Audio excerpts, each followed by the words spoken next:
All right, you welcome back. This is the Big Issue, 97.3 City FM, and on ChannelOne television and on all our socials. Some of your messages have been coming through to us here. Robert Antieku in the UK says, good morning, Salom.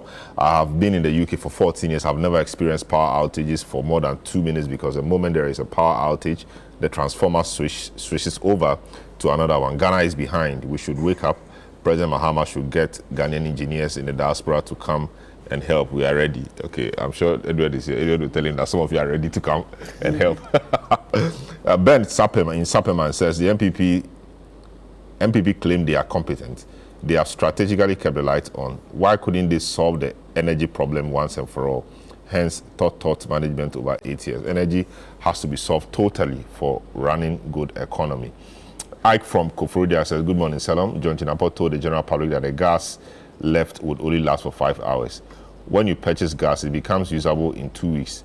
So what kept the lights on till today?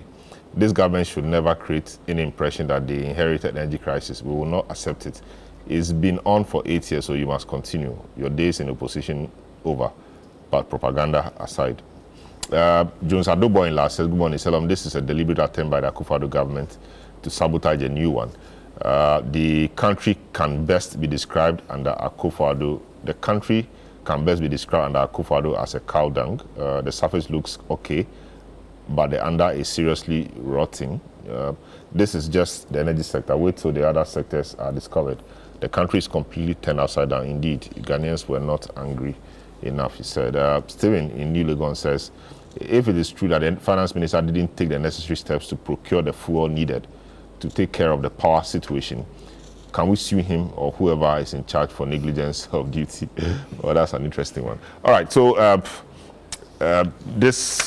so that's it. Let's move to the next matter.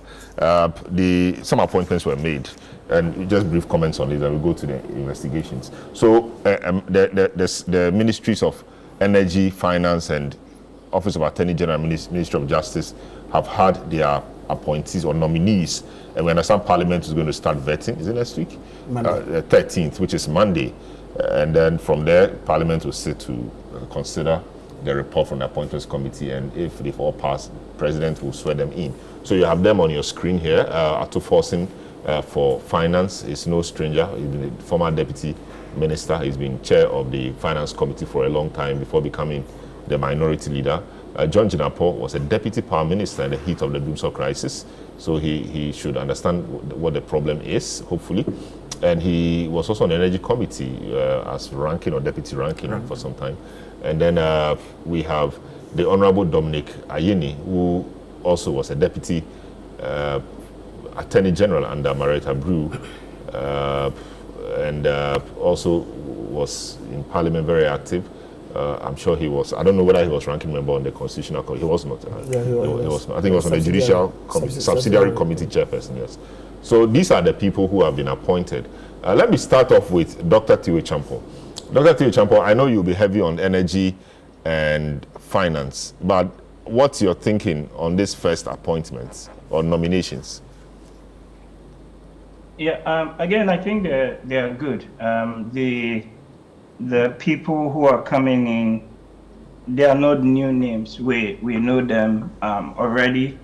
They worked as deputy ministers under the previous NDC administration, and that's given them some considerable experience in terms of how government works, also in terms of even at the level of parliament, the processes that need to be undertaken in that regard. So when you look at both the professional experience side of things and you look at even their academic record, on paper, everything indicates that they are the right picks for the job. For Ato Forson in terms of finance, and the John Jinapo for energy, and then Dominic Ayene for the AG's role. And then again, if you look at the response of that or the response of the market rather to these appointments, especially the finance minister role. There are a couple of news stories out there this week from Bloomberg to the Financial Times to Reuters and all the other platforms. And it's largely been positive in terms of how the story has been carried out and how such signals, right, filter to the financial markets. So things like even our euro bonds and how they trade on the market, all of these news does affect the trading levels and the rates. And what I have seen looking at some of those data points, high frequency data in the last few days has largely been positive, reflecting the fact that these are, like I said, not new names. They have the experience. And I think the key thing really is how they're going to deal or manage the challenges of the respective sectors. So we've just been discussing the energy and the electricity sector before the break. And on finance, there are big issues, right, that we have to deal with. You know, how do you engineer growth within the economy, and growth that is both consistent, the growth that is decent, and growth that is sustainable in terms of the jobs that it creates. At the moment, the Ghanaian economy, if we want to become, upper middle class, and if we want to eliminate a lot of the poverty and inequality in the economy and create decent jobs, it's got to be growing above 7%, right, per annum. And so the question is, what policies, what measures is the finance minister going to pursue to give cost or meaning to things like the 24-hour economy concept that they're proposing? So again, the sort of tax incentives that you're going to provide, how you address issues of informality within the economy to bring more people into the tax net, and then how is this going to be balanced with the tax cuts that have also been promised, at least in the near term, in the next few months. So the scrapping of the consumer taxes, the e-levy, the COVID-19 levy, and some of those other taxes, and then even on the business side, the reforms that need to be made to the VAT regime, the input-output value-added tax regime. All these things have to be done with a certain posture or mindset about engineering growth and creating jobs within the economy. And I think, again, if you look at the names, particularly for Atuforsen, he's my MP by the way, and also a fellow Oxonian. And I think he will be up to the job. So that's on the fiscal side. And then you also have issues, right, on the monetary side, which equally is important. The exchange rate, inflation management, and tied into that, the whole IMF, right, program. And this week there was news quoting, in fact, Atuforsen, that the government, so that is the new NDC government, is looking at possibly getting more money from the IMF than currently is. Two things would arise out of that.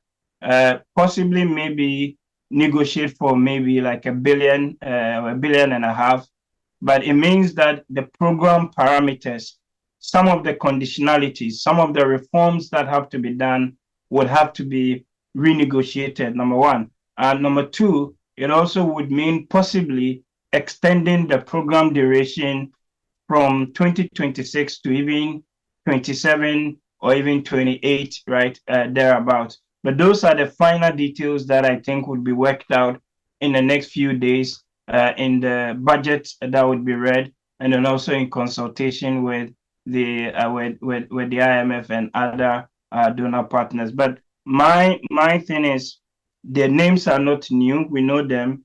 They have experience working in government. They also have the academic credentials, what we all would be looking out for really is how that is brought to bear to address the challenges within the respective sectors. I see. So the NDC promised quite a number of things during the campaign. But before that, just a quick one on this. The names are not new. They are names we know. They've been talking every time. They were in the former Mahama government that performed abysmally and was kicked out. What new can they bring? What new are they bringing? I mean, they are old people. They were part of the old administration. What new are they bringing? Yeah, but again, remember that this is the biggest winning margin that this government has gotten, and even probably within the Fourth Republic. Yeah. The expectations are huge. The emphatic statement that Ghanaians sent in the just ended election was that we don't want more of the same. We want things to be done differently, whether it's constitutional reforms, whether it's in the way we run and manage our ministries, whether it's state-owned enterprises, etc., etc. I think that the experience of them having been in government before and knowing how things work and knowing how to maneuver within the system is going to be extremely valuable and important, right? So normally when you bring someone new into some of these roles, it will take them, 6 months, sometimes 1 year, to learn the ropes and know your way around the government machinery. And that experience, for example, with Ato Forsin, of having sat on the finance committee, sat on other committees, he's been minority leader, he's been deputy minister in the past.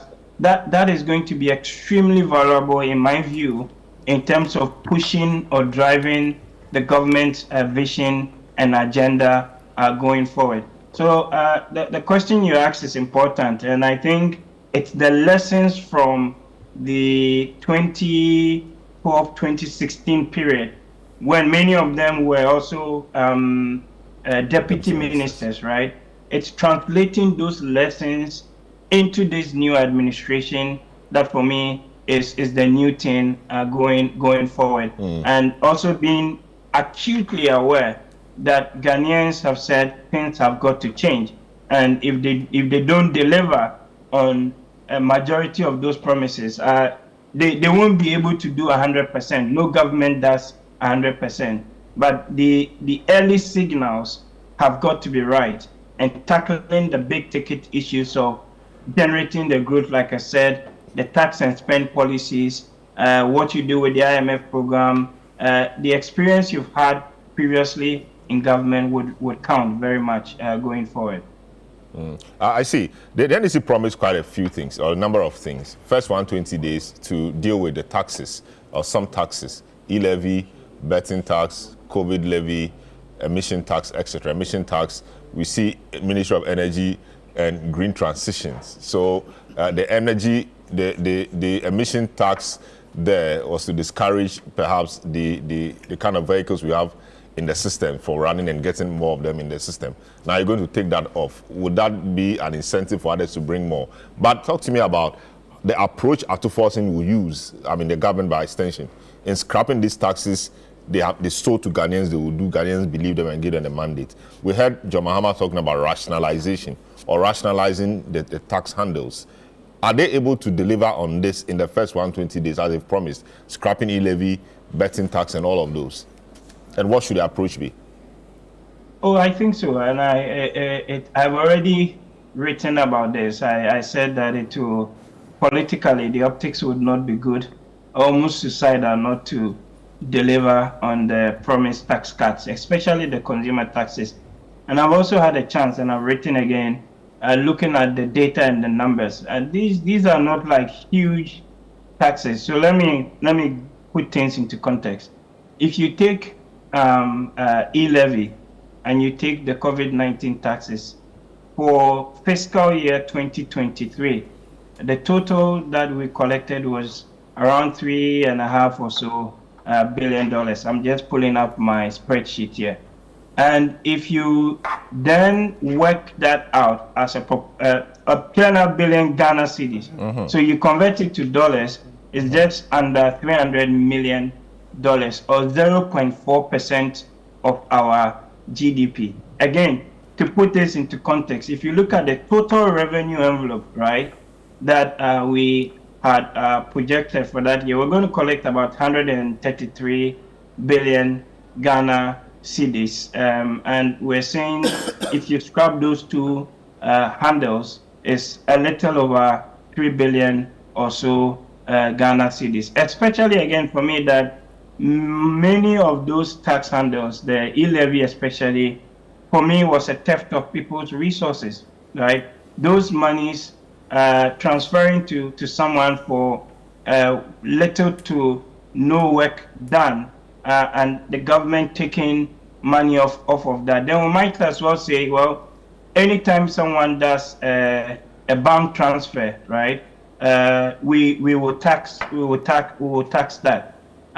In other respects, we've been giving away almost as much as 1.5% of GDP in tax waivers and tax exemptions to all manner of companies, with a promise jobs that would come, some of them that never materialize. So are we saying that Ghanaians or ordinary Ghanaian citizens also don't deserve something to appease them, especially given the cost of living crisis and other challenges that many citizens have had, right? In the last 2 years, we have been dealing with a generational crisis when it comes to cost of living. So for me, I'm very clear in my mind that two of the tax handles that have been proposed, the COVID levy and the e-levy, can be scrapped with minimal impact on the public finances. I've heard other people argue that, oh, why don't we repurpose them for other things? So, for example, using that to fund or support free SHS and things like that. I think the citizens need some form of reprieve, and it is not for any reason that both the NDC and the MPP, they all promised to scrap these taxes in their manifestos. The betting tax, I am not for it scrapping. I think that should be maintained. And then the emissions levy, I've done a lot of work and consulted on this. What should be done is, at the moment, we also have the sanitation and pollution levy. So when you buy petrol or diesel, you pay 10 pesos on every liter to support that. We can scrap the sanitation and pollution levy and then in place repurpose the emissions levy, but the way it's collected has to change. So, for example, when you go and do your annual road worthiness checks, you would do a tailpipe emissions test, and based on where your vehicle's emission falls within a certain band, that would determine the tax that you pay. But if we're going to keep the emissions levy and at the same time keep the sanitation and pollution levy, that would amount to double taxation. And then maybe two other quick points to add to this, which comes down to on the expenditure side. So far I've been talking about revenues, right? Taxes. On the expenditure side, we should also expect to see the government being very, very aggressive on value for money, and the contracting processes, the contracting provisions, and ensure that some of those monies are saved and retained for the country. Even the size of governments, the appointees, the people who work, cutting or scaling back on that again would generate some savings. I've not worked out the numbers, as yet. But the point is that whatever that we're going to give to citizens, we can equally make some savings on the expenditure side. And I think it's something that has and would be done. I struggle to see at least the government not scrapping e-levy and not scrapping the COVID-19 levy. I see. Great. I'll come back to you, Theo. Vincent, your side doesn't appear enthused about the manner of the appointments. I mean, your leader called it a thought appointment. But what's your view on the three so far? Well, I think that it's a new chapter for us as Ghanaians. But of course, with familiar faces. These are people that we've already seen. It's just some amount of good omen too for young people to have Dr. Atuforsen, Minister for Finance, designate, and Jinapo, Minister for Energy, designate. I mean, that's a good omen for young people. Having said that, they also have a very huge responsibility. A very huge responsibility because Ghanaians have signed a certain social contract with them.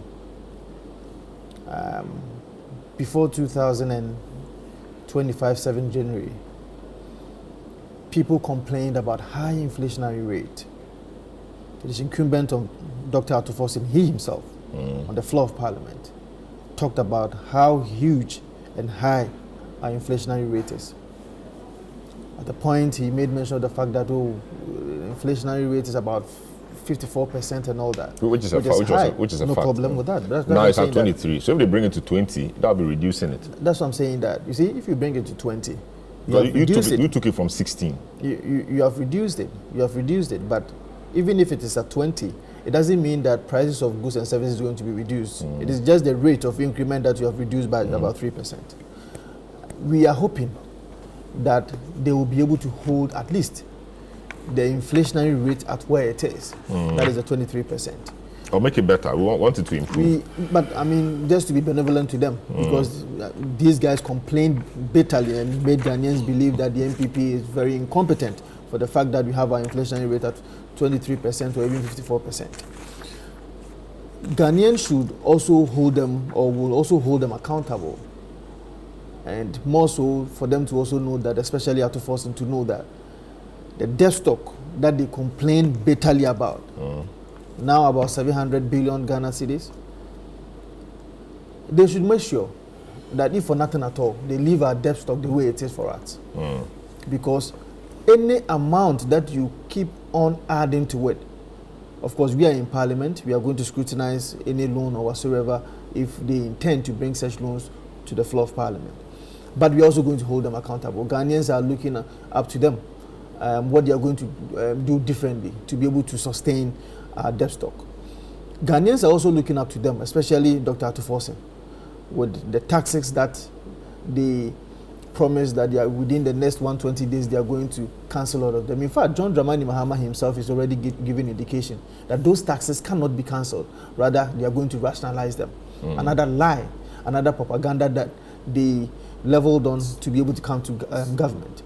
Because John Dramani Mahama said that they did not know that this is the extent of damage or whatsoever that it was. But now seeing the kind of difficulties that we are in, they are not going to cancel it, but rather they are going to rationalize it. But he didn't say it that way. How did he say it? I mean, No, he said there'll be. I am just paraphrasing. How did he say it? He said there'll be rationalization. When I came to your show the other time, you said you have not even heard it. Now we've gone to see. So now I've heard it. Yes, because I was with you just about this Tuesday or Wednesday. You said you have not heard it. Yes, so now I've heard it. So what did you hear? No, so he talked about rationalization, What but he did didn't he say say? they will not cancel it.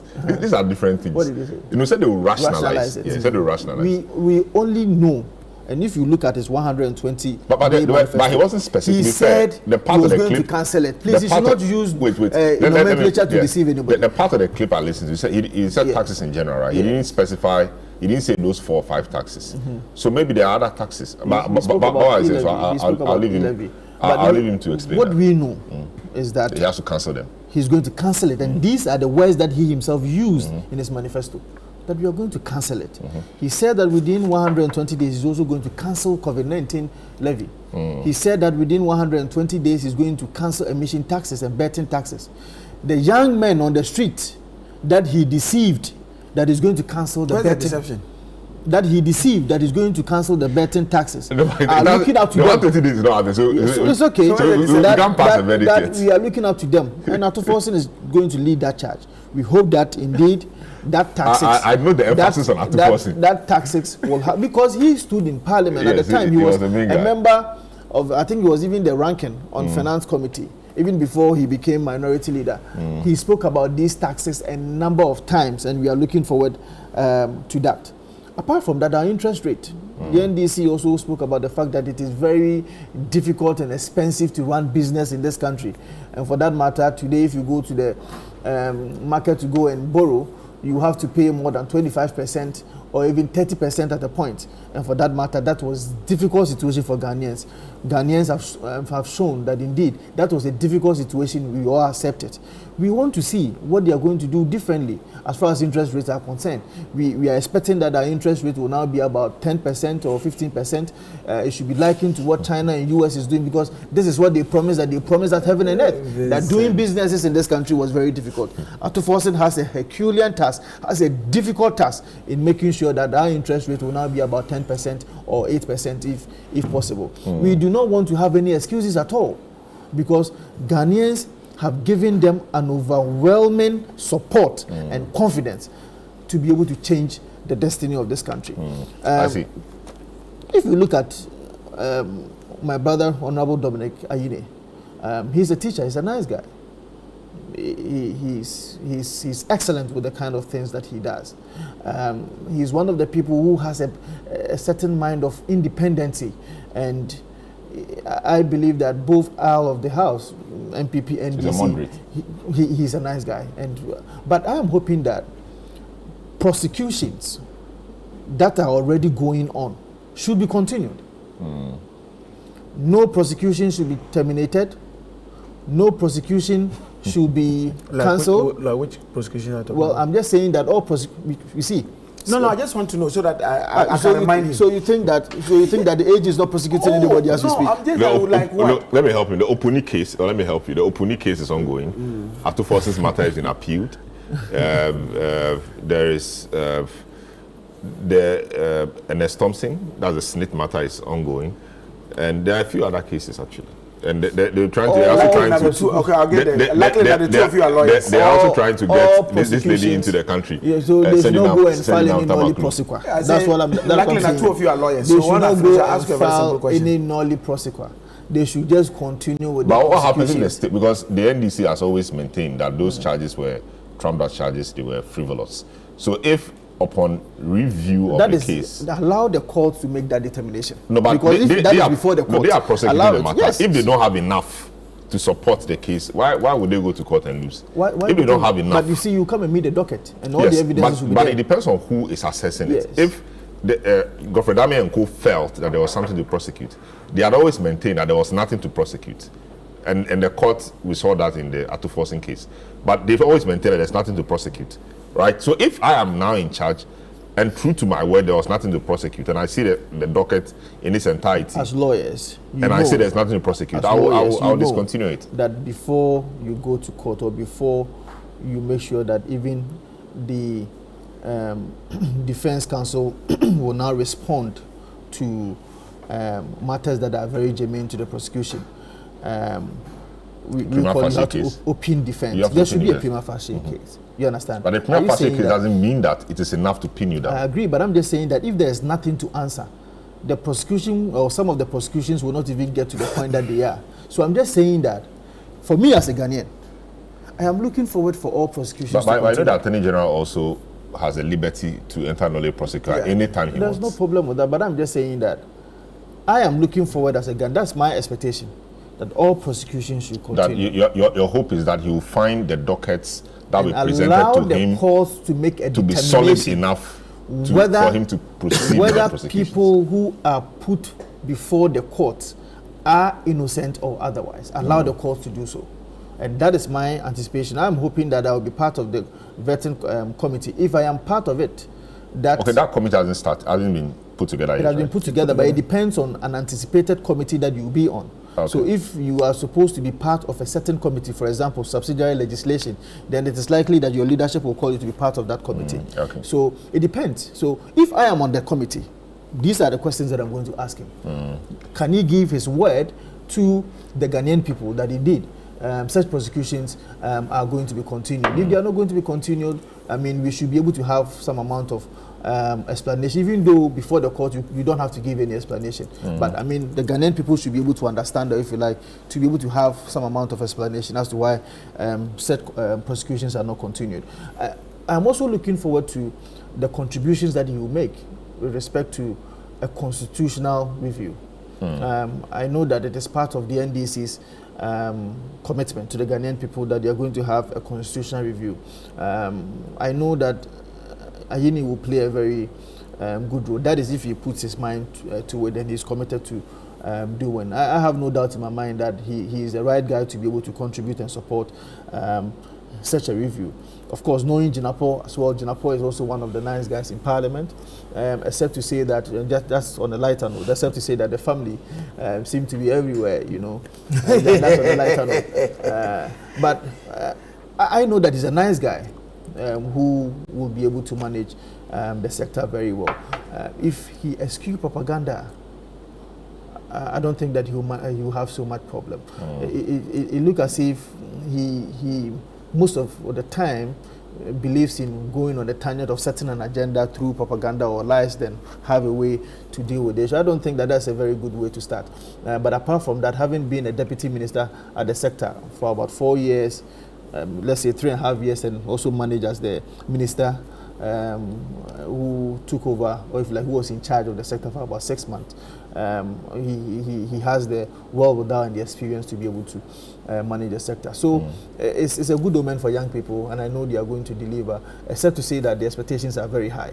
They have a very big and a Herculean task to be able to maintain the confidence that has been reposed in them as a Ghanaian people. So we are hoping that they will be able to deliver for the Ghanaian people, but it's a good omen for young people. Great.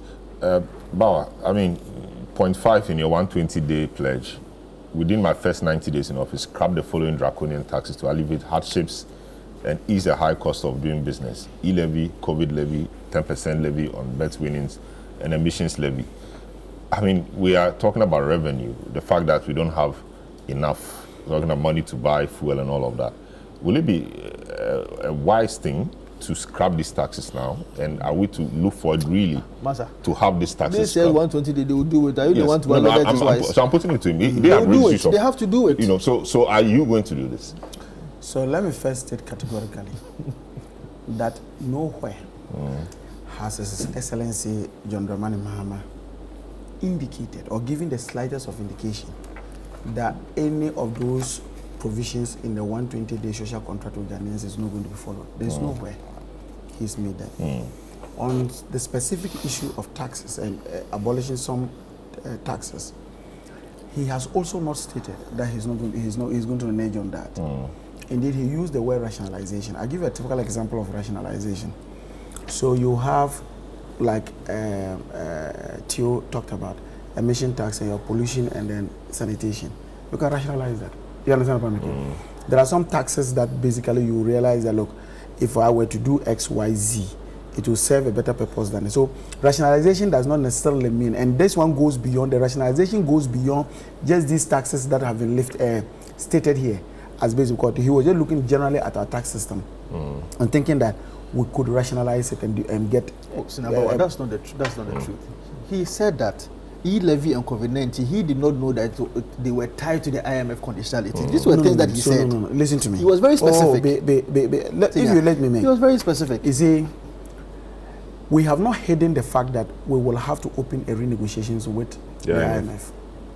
The issues of taxes will be one of the things that will be discussed. And that is why, luckily enough, per our arrangements as a country, they have between now and March to be able to have that conversation and deal with it. But the IMF doesn't go into details with you as to the kind of taxes you should take. No. It is just a policy guideline. Can I make tell you that mobilize revenue So you, as a government, will decide what to do. So that is so. The point I'm just trying to make very clearly is that he is not to renege in those problems. He has not indicated that he's going to renege on those problems. Our conversation with our development partners, particularly with the Bretton Woods institutions, will definitely give us a fair idea as to how we can handle this or deliver on these particular promises. But to the general appointments that have been made, yes, look, I indicated earlier on in another platform that look, the victory of the NDC was not chalked using just NDC supporters. This was a victory that included the whole country. The whole country accepted and took our message and said that we think that looking at the alternatives, you will offer a better hope for us. Part of it had to do with the economy, and therefore somebody like Atufosen obviously comes in handy. He has had the experience first at the Ministry of Finance. In Parliament, he's been fantastic in being the chairman of the Finance Committee, and later on becoming the minority leader. And so he has a good understanding of how the economy looks like. So such a person coming into it couldn't have been better. So that's the thing I say. And I think that, yes, I agree with him. The expectations of Ghanaians is that they want to see their life become a bit better. They want to ensure that when they go to the market, that they are able to afford certain things. They want to ensure that when they make their investments, that they can expect their returns and not to be told that they're going to have a haircut. They expect that you shouldn't have debt levels that are suffocating to the country. So all these things are going to be things that have been done. And again, you see, my brother was talking and making the point that, look, that even the debt, even if it is 700, is about 700 billion. If he won't do anything, he shouldn't add to it, he shouldn't do. Part of the challenges we've always had, and we drew the attention of the past government to it, was that even the borrowing that we're doing, predominantly we're using it for consumption. That was part of the challenges that we're having. And so, because of that, you saw that things went up. I'll give you a typical example of a borrowing that happened. Under the Mahama government, you recall that we borrowed about $1 billion from the CDB in China to put up the Atuabo. Do you know what that did to us? It substituted an annual procurement of liquid fuel, $500 million annually. That's what it did.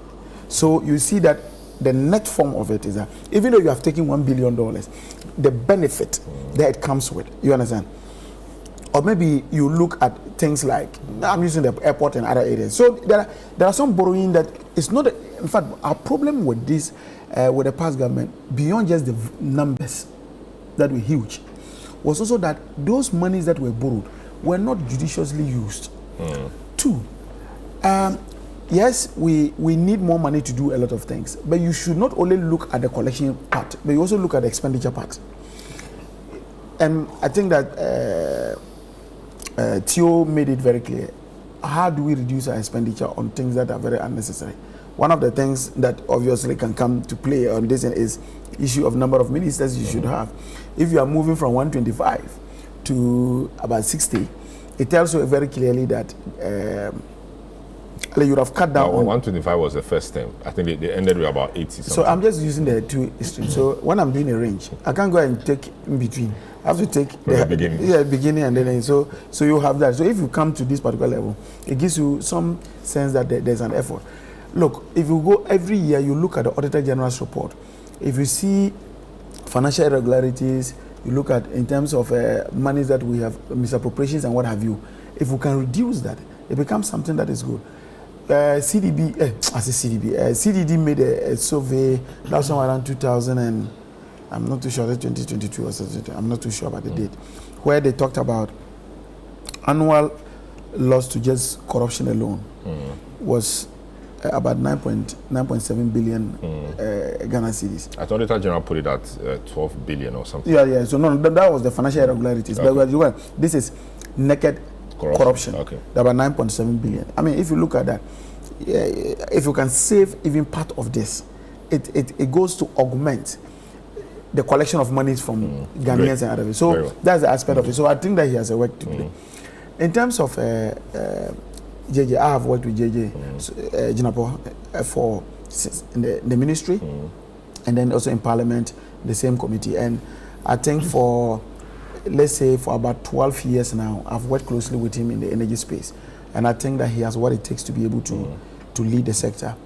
He has a challenge, and that challenge, I think even Theo hinted it. In the last quarter of this year, per the document that have come out of last year. No, I said the last quarter of this year. That's later in the year. Yes, later in the year. We should sufficiently make arrangement to add 245 megawatts of power. Okay, perspective. Okay. You understand? That's one thing. Two, by the projections that have been made by Gridco, the gas requirements that we need is about 544 million scarf. Currently, what we have is about 450 million scarf. So there's a deficit of about 129 million scarf. He must find a way of ensuring that partners are encouraged to do what? To produce more gas for us, which also means that we must have a second gas processing plant. These are huge, big ticket projects that have to be done. And he has a very clear understanding of these challenges that he will have to deal with. So that the Attorney General's area, okay, full disclosure, that's my uncle anyway. That's my mother's junior brother. Everybody knows, and I believe that it appears his announcement has been received by almost every Ghanaian as somebody academically what he's been able to do. I think in practice to what he's done. And so, and I was happy about one thing that I felt he's consistently indicated, and he has indicated it, that you should ensure that every Ghanaian has fairness when it comes to issues of access to justice. And so, let's not sit down and be looking at, and I'll tell you, I'm not a lawyer, but I think that the last Attorney General, and that's why I disagree with my brother, that Dominica Ayeni cannot be tied down to the discretionary exercises of the previous, Attorney General. Because he, by the law, so he has the right. No, I didn't say that. I'm just trying to say that he, by the law, he felt that there was a case to answer, and that's why he went to court on these things. Yes, there have always been disagreements in those areas. But it is for... It's going to discontinue on this case. No, it's not said that. I've not said that. I'm just saying that he cannot be tied down to those exercises, that the discretionary exercises that, Dummy made on the basis of that to do. The most important, because if Dummy did... But he will surely review the docket. But there's nothing that you will not review. Look, he reviewed the docket. If I were to come and if I were to become the host of this program, and I will look at the program and say, I'll review it. It could be that in reviewing it, nothing will need to change, and therefore I'll continue with that. I'm just trying to say that don't pigeonhole him onto cases that you have initiated and you think that people should keep going on that. But major area that I think, beyond just the criminal prosecution and other things, is also the issue of our constitutional reforms, because that will save our democracy. And I have a sense that, look, even as a party and as a government, we should not be overexcited about the numbers we have in Parliament, that we do not even need the MPP to do some of the reforms. So you will need somebody who can really be sober enough to say, yes, in as much as I have the majority to push through any amendment, we do it and do it properly and responsibly. That at the end of the day, it enhances our democracy. It enhances the document becomes something that we can all be proud of as a country. And that's why in this particular thing, he should be able to carry along not only the NDC portion of Ghana, but he should be able to even carry the MPP, because this constitution is not meant for only the NDC. It's meant for every Tom, Dick, and Harry. And so, all in all, the feedback I'm getting from the appointments of these three gentlemen seem to be very positive. Everybody's excited about it. Great. Nobody has questioned their competence. People think that they have learned on the job, and that given the opportunity, they will do. So I just hope and pray that. Great. So speaking about the appointments, I mean, in preparing the grounds to appoint more, the president has just issued an executive instrument reducing the number of ministries from 30 to 23. I'll go through this quickly, and I'll just ask my guests to just pick two that have stood out for them. So, Ministry of Finance, Ministry of Health, Ministry of the Interior, Ministry of Defense, Ministry of Education, Ministry of Energy and Green Transition, Ministry of Roads and Highways, Ministry of Transport, Ministry of Sports and Recreation, Office of the Attorney General and Ministry of Justice, Ministry of Lands and Natural Resources, Ministry of Local Government, Chieftaincy and Religious Affairs, Ministry of Local Government, Chieftaincy and Religious Affairs.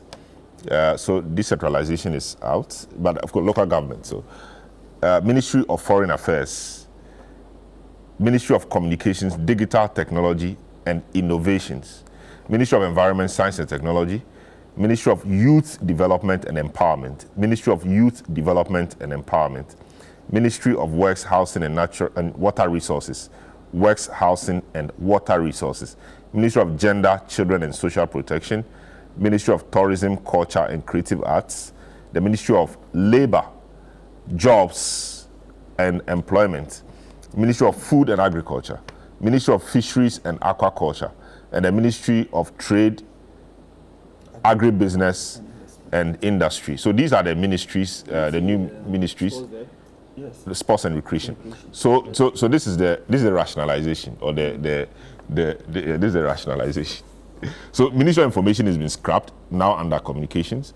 Water and sanitation scrapped. Water has been added to works and housing. Sanitation now added to local government. Railways Ministry scrapped. National Security Ministry scrapped.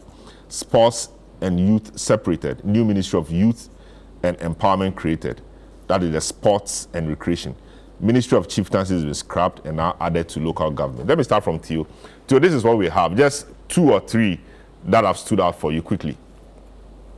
Quickly. I think it again. There's a lot of logic in the structure of the ministries and the merging of some and scrapping of others. And I particularly like the structure. Like I've already indicated, adding green transition to energy is very positive, and also sort of signals the extent to which we want to incorporate issues of the green transition and leveraging that to attract even more investments into the green space in Ghana for both the circular economy, for our green minerals, and creating or positioning Ghana as a hub for the broader green transformation agenda in the West African sub-region.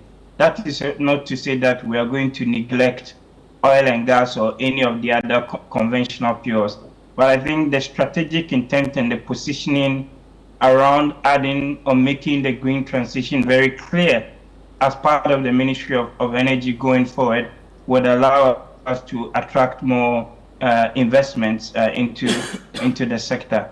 I also like the having a separate Ministry of Youth Development.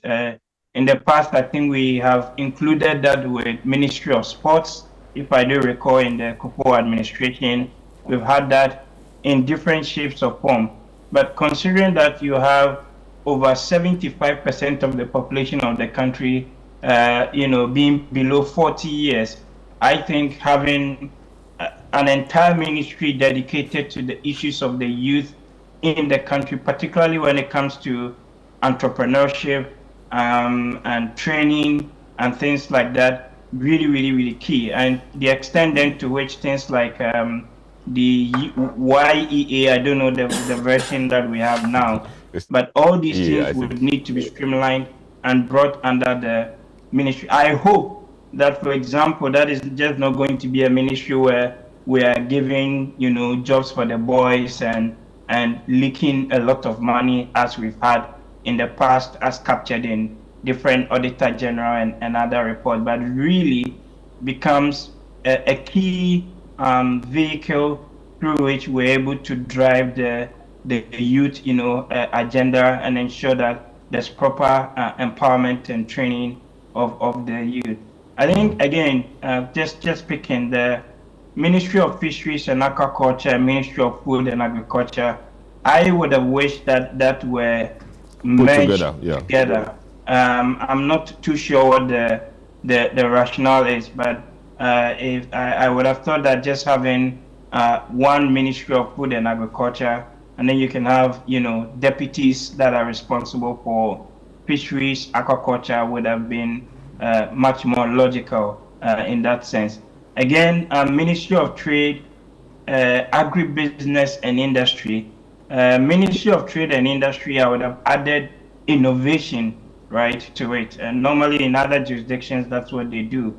But again, I don't really have much to say. What's important for me is how does these 23 ministries, how do they coordinate and how do they deliver on the agenda of the government? Because at the end of the day, that's what Ghanaians are going to, judge them by. But the signaling, really reducing from 30 to 23 ministries, I think the signaling is positive, and that must be commended. But beyond that, when the appointments are confirmed and in Parliament, it just comes down to the interministerial coordination and collaboration. Because often you sometimes have, as I have experienced, one ministry doing its own thing that is not connected to like a broader agenda of the government or the regime. So overall, yeah, I'm excited. I'm looking forward, and we look to see how collectively these 23 ministries would deliver the mandate of the government. And look, the president should not be scared or afraid to fire ministers that don't deliver, right? The mandate that will be given them should be clear. They should have their KPIs, whether they sign a contract or not, but whatever it is, they need to be held highly to the ability to deliver on their mandate. And I'm expecting that if some are not delivering, if some are caught up in scandals, they should be fired. The NDC does not have the luxury of, playing around. 4 years will come very, very soon. And given the issues that need to be addressed, you need really serious hands at the deck. And if they are not delivering on that mandate, Mr. President, please fire them, carry out a reshuffle. And that's one of the things that we never saw in a very serious manner under the past administration. Very well. Vincent, what stood out for you? 2 quick ones, then we make progress. Well, I would have wished that Ministry of Transport and Roads and Highways should have also been brought together, especially because if you look at the promise that they gave to the Ghanaian people that they are going to appoint 60 ministers. I don't know if some ministries are not going to have deputies, but if they were to have deputies, then we will have 46. 46, yes. Without regional ministers. 46 plus 16. Yes. So 46 plus 16, that gives you 62. Yes, without regional ministers. But you see, okay. But you see, there are some ministries like that's really tight, right? like Ministry of Finance. But the NDC, but of course, Mahama should not be so much boxed into the fact that they promised Ghanaian people I have to give 60 ministers, and for that matter, but even if it is going to, you come after them if he doesn't. Is it really about us? No, but or is it about the country? Yes, but because you see, it's made a promise. He must stick to it. If my brother will be very honest with the conversation, 2 ministries, Ministry of Energy, Ministry of Finance, to have just one deputy minister. The Ministry of Education, it's not basic easy. education, tertiary education. Because you see, for example, Ministry of Education, if you want to have one deputy minister for Ministry for Education, that deputy minister is going to be in charge of TVET, is going to be in charge of general education. Is the expertise that the person even comes with. So I don't know how they are going to go about all these things, because if you also don't take care, you might be embarking on a path of failure already before you start. I am wishing them well, but I'm just saying that it's very tight. Because even with this, it means that some ministers may not have deputies. If you have a Ministry for Transport and Roads, and you are saying that there's no deputy, that is problematic. I was also looking forward to even a merger between youth development and gender ministry. So that you can have a minister and one deputy who is probably in charge of gender. So that in that circumstances, you just save 2 deputies for each of them. So it's a very difficult situation for John Dramani Mahama. But of course, that is how politics is. You promise on the basis that you want to come to power, and people will also give you the power, and it becomes very difficult for you to even, as it were, honor those promises in Parliament. When you speak to some of our colleagues over there, there's a problem, because most of them are looking forward to get appointments, and it look as if those appointments or what they wait for cannot be met, because they have about 188 or 183 MPs over there.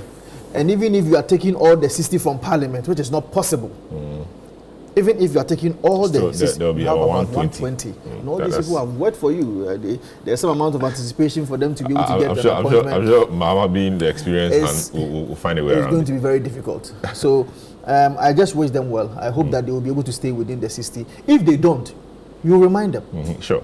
If they don't, we're all here. We'll do that. Bawa, so interesting. When the deputy thing, I mean, that brings it to 62. That's even with 1 deputy each. So first and foremost, sometimes we create an impression as if ministers and deputy ministers are actually the people who are the technocrats. No, they are not. If you even, let's take Ministry of Energy. If you have 1 deputy, usually we used to, under the NDC, the previous NDC, you had 1 for petroleum and 1 for power. But if you have 1 deputy and his job, and you have the sectors and properly, the sectors working properly, you may not necessarily need to have 2 deputies doing all these sort of things, because there will be people within the sectors who will do, whether it is ECG, whether it is what do you call it, GMPC, what have you. So that is one aspect. 2, the area that for me I am excited about, and I think Theo had spoken about it, is the energy and then the green transition. Theo in particular, he's an authority. In fact, Theo, if he's listening, Theo's a lecturer. I mean, yeah, so the point I'm trying to make is that I had to, in my very humble attempt to also finish my PhD, I cited one of his works on what they call navigating the energy transition and industrial decarbonization. You wrote it with Matthew, so I had to cite your work in my thing, and I realized that it is an area we shouldn't be left behind. So that at the end of the day, we are saddled with what do you call it, the fact that we now need to catch up. And so this thinking, and I think that for the first time, both political parties we put some emphasis on what do you call it, the whole idea of the transition that we're in. So both political parties dealt with it. And if the transition is done and done properly, it can even be a source of job creation and other things. So yes, I'm excited about that area.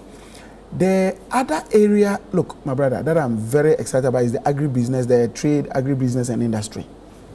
Look, we've been talking, for example, about the depreciation of our cedi. A greater part of it is just about the importation of some particular foodstuff. Can you imagine that if, as a country, we concentrate more on what do you call it,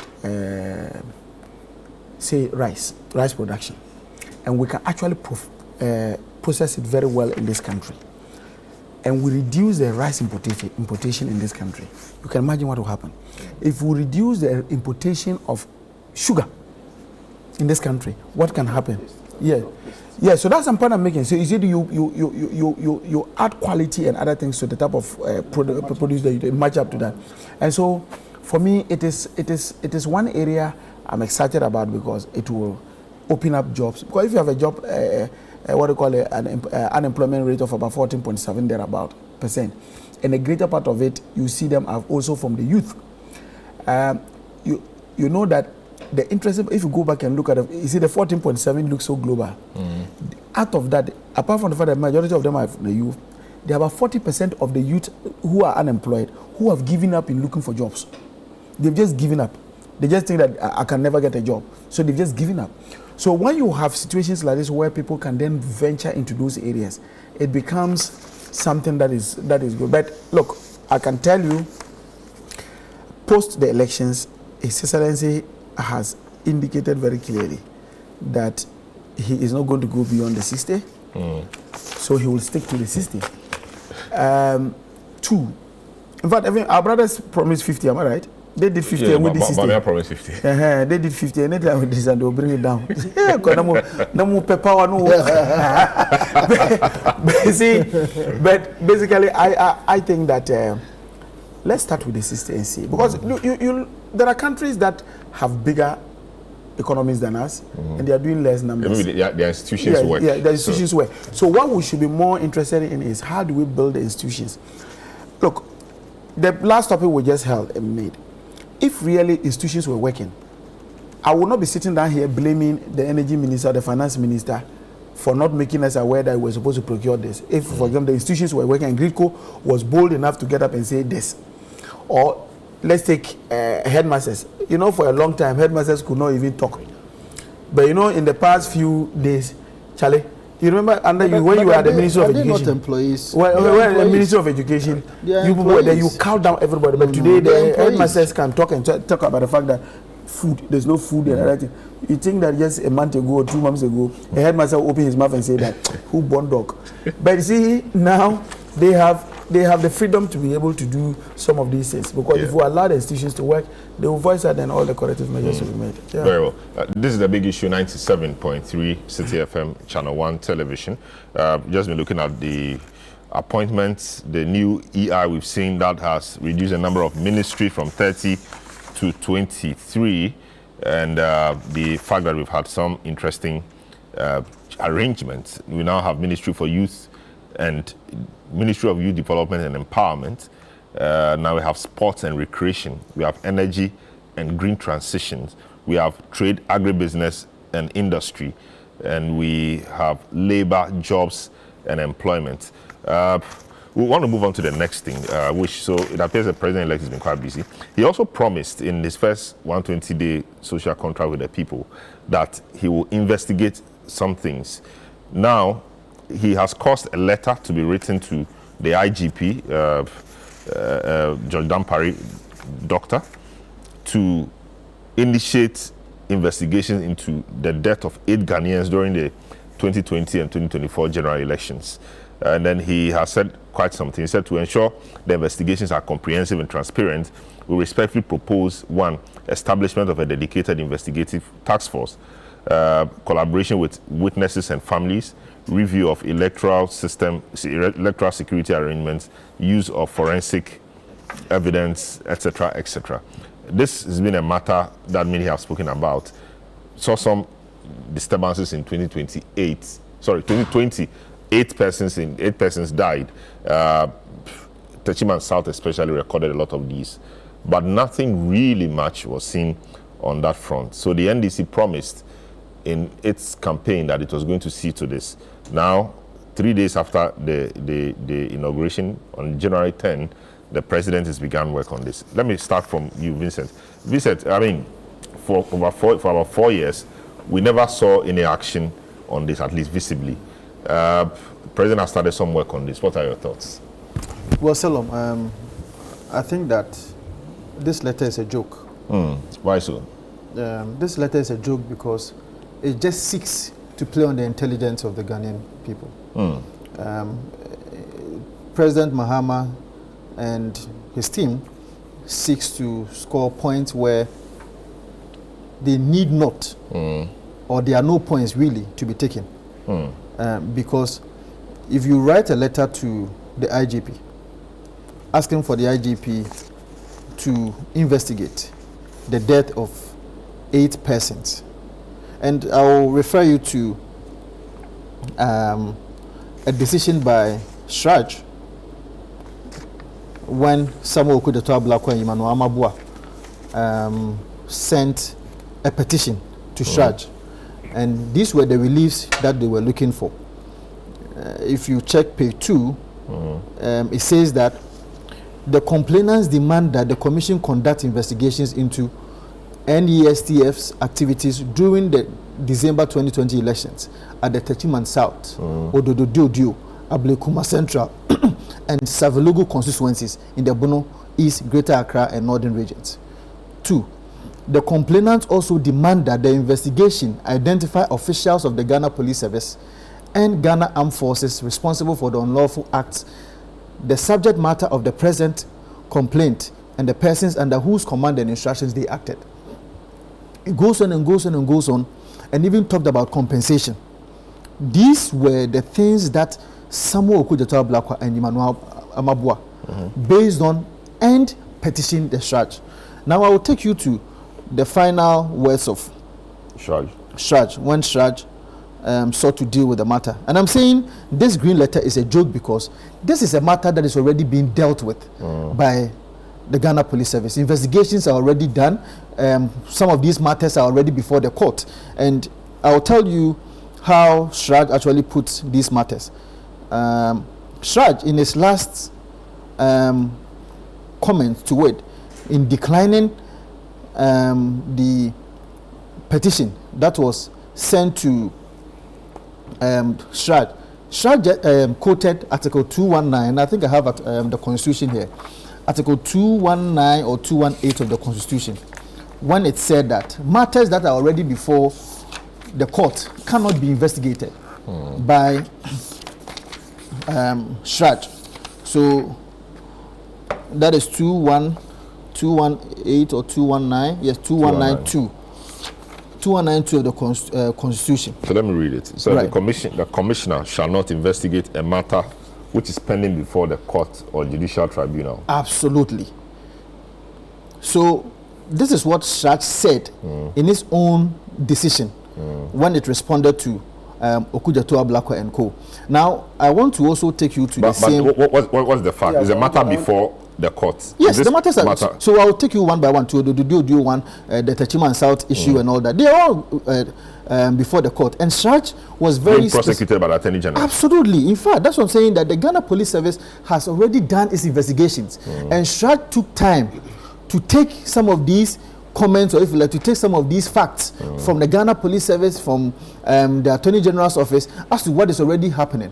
Because if you go to Wenchi High Court now, this matter, with respect to people who died or the person who died at Techiman South, that matter is already before the Wenchi High Court. Who is being prosecuted? So let me try and help you here, because Shraj took its time to go through all that. Unfortunately, my laptop is worrying me now. It says that the findings are here. 1. The commission finds that the respondents, as representatives of the state in the cases pending before the Wenchi High Court, are the same as those before the commission. Are the same as those before the commission. The respondents? The respondents. The respondents, the Ghana Police Service. Hold on. The Ghana Police Service. I may have to take you back to. So these are all state institutions. Yes. That, as it were, the green letter seeks to support, or if you like, to assist in making sure that investigations are done. The point I'm trying to make is that these cases, because it's quite specific. I mean, Right. people shot people. Yes. And you can't just kill somebody and keep quiet over it. I agree with you. And in fact, some persons, high-ranking officials in your government, Joe Wise, for example, said these were criminals who were shot. Yes. And so we shouldn't make too much noise about it, more or less. You know, we need to have a conclusion to this. Yes. So who are the people being prosecuted? Are they military officers? Are they police officers? Are they ordinary people And who who are had their guns what are their names? and were shot, and who shot the people? Who are they? I'm saying so that must be clear. I'm saying that I'm not disputing the fact that I'm saying that some matter may be before the court, but I'm I need saying clarity on that. these are matters that are already before the court. 1. The green letter seeks to trigger an investigation as to the persons who died and people who, as it were, played a role or played a contributory role In the for activity. us to be able to get to that. And I'm already suggesting to you that Shraj had already ruled on this matter to suggest that all the things that the green letter seeks to achieve are already before the Ghana Police Service. So who is before court? Who's before court? That's it. Yes, for trial. For trial. Because if it's a criminal matter, it will be the Republic against some persons. Yes. So we said the respondents are before the court. The respondents are the police service. When it comes to, it's unfortunate my laptop is disappointing me here. But when it comes to the Wenchi High Court matter, it was Republic versus one Na Hammond or Na Mammon or something. So it was the state that was prosecuting someone with respect to the death that happened in 30 months out. The good thing is that this has been addressed to the IGP, CID attention. Yes. If indeed some work has been done, which led to the preparation of the docket for court, the IGP should just provide those details and say, "Oh, Mr. President, we've investigated it already." That is why I'm These saying that details. a simple check with the IGP would have reviewed that the investigation but that's is an already assumption good. that's an assumption that it has been done, because it would have been nice to have the list, because this matter has been. I'll give it. I'm trying to find this you the matter list. has been around for a long time. Yes. If indeed there was some investigation and the matter is being prosecuted, Yes. I mean, I think it would have come up, because it's been a matter the NDC has There spoken are about many matters- times. there are And matters indeed, that- in their 120-day pledge, this was one of the matters they said they were going to do. So if indeed the matter was before court, I'm sure it would have come up. Not to dispute what Shraj is saying. I am saying what that you're these saying. are matters that are already before court. These are matters that have already been prosecuted by the Attorney General. The Attorney General himself put these matters before court. And when Shraj had the occasion to rule on the petition that was given to it by, what do you call it, Samuel Okujato and Amabua, it was clear when it stated that these are matters that are already before the court, and for that matter, per Article 219 are not matters that he, or if you like, Shraj will be able to deal with, because they're already before the court. Let me ask you a question. Yes. You see, does it hurt to, well, first and foremost, if this, just as Salom said, this has been around for God knows how long, we've been talking about it. In fact, when So I take that I'm making a substantive point. Yes, yeah. So just you have 2 minutes. Yes, so to do I found the Yes. Savilugu. So let me take it. Savilugu constituency, the matter that is before the court now. It is a Republic versus Na Muhammad Ahmed and Honorable Abdullah Jacob Idris. That is just around the same matters with respect to the No, but election. people died in Savilugu. I Hold thought on. the deaths were so. It was this letter is in respect to the deaths, Yes. but I'm not sure people died in Savilugu. Ablekuma Central. Did anybody die in Ablekuma Central? Listen, electoral violence. It's Okay? a tragic. The investigation to the tragic deaths Yes. of citizens during So- the election. But people died in Odododio, right? People died in Techiman South. Techiman South. Techiman South. Yes, So- all these matters. That's what I'm saying. so give me for That Techiman. particular. Okay, let me find the Techiman South for you. That matter is actually before the High Court in Techiman in Wenchi. in Wenchi High Court. Okay, so I've seen the Odododio one. Let me try and find you the Wenchi High Court. So that is so it started with an originating motion with Edmond Ayarek as the applicant. I think it's the family members of the one who died who actually went to court to make sure that they find justice. So but not the state. hold on. I'm just trying to So find it because for if you. it's a criminal matter, it's a state It's a state, but not the the state. Republic that will lead. Yes, I'm just trying to find for you. So you find that. What's Yes, the I'll next find that point for then? you. Just give us a few minutes. Just Look. 1 minute to do so. Then I run to Theo to conclude. You see, first and foremost, the first responsibility of every government and every citizen is to ensure that its citizens are safe. If in the course of just voting to elect leaders, some of the citizens lose their lives, it is only proper to investigate and know that to know what caused it, who were those behind it. Are there some corrective measures we can put in place? Are there some people who have answers, questions to answer, and issues like that? So, and even granted that, because current now, from all indications, these are even individuals who went to court because they realized that the state was not what? The state was not making any attempt to go to court and other things. So they may have gone to court as individuals. No, these are things that happened at the early stages of 2021. Yeah, right so after the 2020 I'm just trying to make a point. It doesn't hurt that even when a case is in court, that there can be further investigations on that. And you know, haven't we had situations where in the course of trial they just tell somebody that you have been acquitted. And they file a nolle prosequi, isn't it? Yeah, and you will be arrested. And the moment you turn on, they will rearrest you and then deal with you again in another form. What the current, government is saying is that police service investigate thoroughly deaths that occurred as a result of the 2020 and 2024 elections. If Ghana Police Service has that, information, all they will do is that, we have this information, even updated, so this is it. And then maybe the Attorney General can then take a decision, what do I do with this information? And so, for me, I think that we should all rather be excited that we have our compatriots who lost their lives in the course of elections, and that it's been investigated. It's been investigated to see who. Yeah, we should be excited about that. All right. So this is how it was captured. Reopen investigations into major unresolved criminal cases, including the 2020 election killings, also West Wogon by-election violence, murder of Ahmed Swale, and Silas Wolo Kame. No, that's under the social contract. Yeah, the one. So what I'm saying is, it appears he has started with the first part, which is the 2020 election killings. Vincent, I'll be happy to have the document, the strike document, so I can pour through it. No, I'll send it to you. But I mean, one of the family members, that is the father of the one who died in Techiman South, just after a month or two after the elections, actually went to court. Of course, this is a traumatized man. Went to court to seek, or if you like, to ask the court to direct the state to go through an investigation so that the state will be directed to do the needful in terms of prosecution. And we don't know what the court said. It's not in the report. Well, it's not in the report. Okay. But I'm just saying that's an interesting but the point addition I'm trying to make is that to the conversation here. Some of these investigations are already before the Ghana Police Service.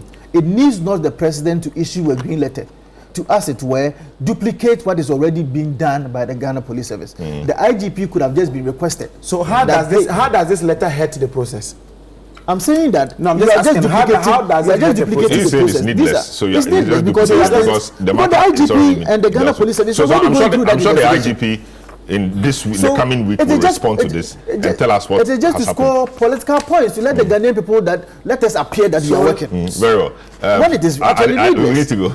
We need to go. So thanks so much. This is how we conclude today's edition of the program. My guest, Vincent Eko Esefua, MP for Old Tafo, and then Edward Bauer, former MP for Bongo and a member of the subcommittee for energy in the transition.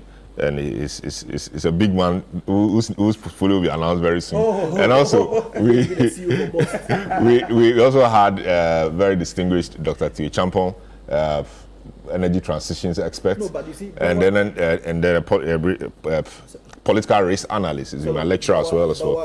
Thanks so much for doing the listening and the viewing. Have a good afternoon. In Parliament.